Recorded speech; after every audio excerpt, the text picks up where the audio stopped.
सबका जय मसीह की।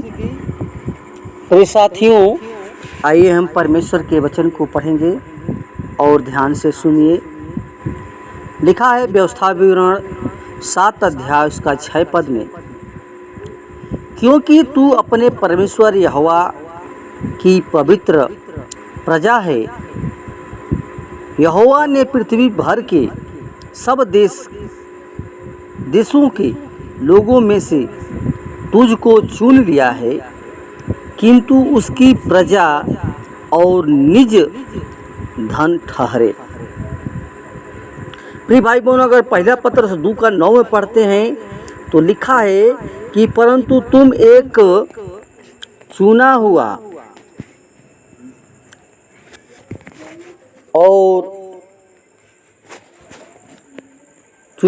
वंश, राजकीय शासकों का समाज, एक पवित्र प्रजा और परमेश्वर की निज संपत्ति हो।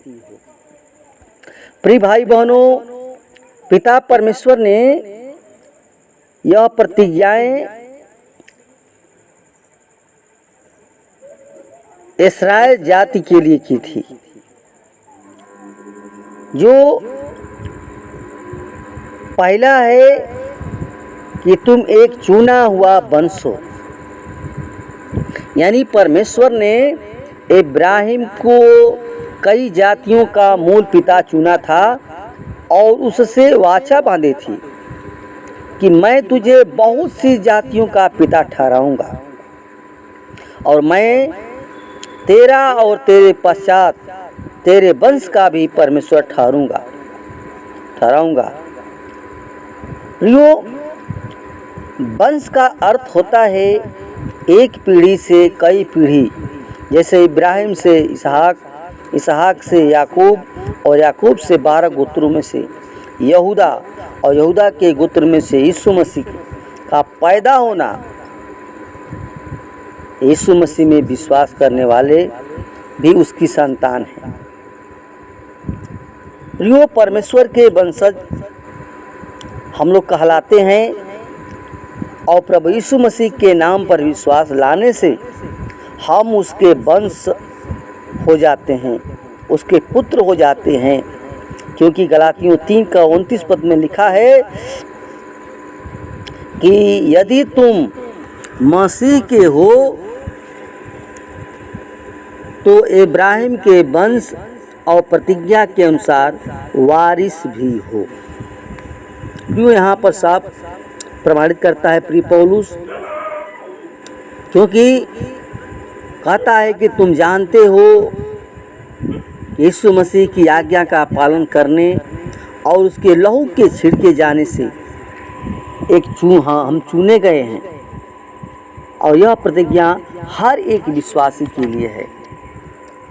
प्रियो, पिता परमेश्वर ने इब्राहिम के पोते याकूब के बेटे लेवी के वंश से हारून को याजक नियुक्त किया था। तब से लेवी वंश,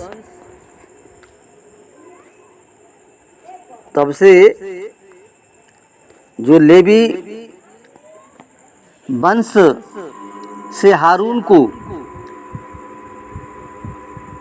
याजक नियुक्त किया था, तब से लेवी वंश राज की सेवा करते थे। और उत्पत्ति 17 का 6 में लिखा है कि जो परमेश्वर के सम्मुख भेंट और बलिदान चढ़ाते थे, इसके साथ ही परमेश्वर ने इब्राहिम से कहा तुझसे राजा उत्पन्न होंगे। प्रियो, इब्राहिम के वंश से राजा दाऊद हुआ था और दाऊद के राजघराने से यीशु मसीह पैदा हुआ, और यीशु मसीह राजाओं का राजा और याजकों का महायाजक था। और यीशु मसीह के लिए बाइबल में लिखा है इब्रानियों 7 का 17 में कि तू मलकीसिदक की रीति के अनुसार युगानुयुग का याजक है। प्रिय साथियों, वह याजक तो पापों के बदले सदा के लिए एक ही बार बलिदान चढ़ाकर और परमेश्वर के दाहिने जा बैठा। और यीशु मसीह जो विश्वासियों का राजा और याजक है, हम उसके समाज के लोग हैं जो उसने अपने लहू से खरीदा है, और उन विश्वासियों को अपने 1000 वर्ष महिमामय राज्य में याजक पद प्रदान करेंगे, क्योंकि महायाजक प्रियो यीशु मसीह ही राजा होगा। और वो पवित्र राजा है, क्योंकि परमेश्वर ने इस्राएलियों को अपनी पवित्र प्रजा नियुक्त किया। यहेजकेल 37 का 27 पद में लिखा है कि मैं उनका परमेश्वर होऊंगा और वे मेरी प्रजा होंगे। प्रभु यीशु मसीह ने जो उसके क्रूस की सामर्थ और जी उठने की सामर्थ पर विश्वास रखते हैं, उसने उनको संसार से चुनकर परमेश्वर ने अलग किया है और अपनी पवित्र प्रजा ठहराया है। क्योंकि दूसरा तीमुथियुस 1:9 में लिखा है कि जिसने हमारा उद्धार किया और पवित्र बुलाहट में बुलाया, हमारे कामों के अनुसार नहीं परंतु अपने ही उद्देश्य और अनुग्रह के अनुसार जो मसीह यीशु में अनंत काल से हम पर हुआ है। प्रियो, परमेश्वर हमारा निज संपत्ति है, जो परमेश्वर ने इस्राएल को अपनी निज संपत्ति कहा। और व्यवस्था विवरण 26:18 में लिखा है कि यहोवा ने भी अपनी प्रतिज्ञा के अनुसार आज तुझे अपनी प्रजा और अनमोल संपत्ति कहा है। प्रियो, अपनी निज संपत्ति खरीदने के लिए दाम चुकाया जाता है और कोर्ट में रजिस्ट्री होती है, और उसके बाद निज संपत्ति को हम प्राप्त करते हैं। उसी प्रकार यीशु मसीह की निज प्रजा होने के लिए उसने अपने बहुमूल्य लहू से वो दाम चुकाया है।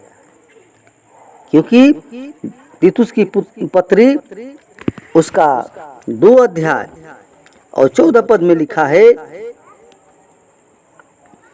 कि उसने अपने आप को हमारे लिए दे दिया कि मुझे हर प्रकार के अधर्म से छुड़ा ले और हमें शुद्ध करके अपने लिए एक ऐसी निज प्रजा बना ले जो भले कार्य करने के लिए सरगर्म हो।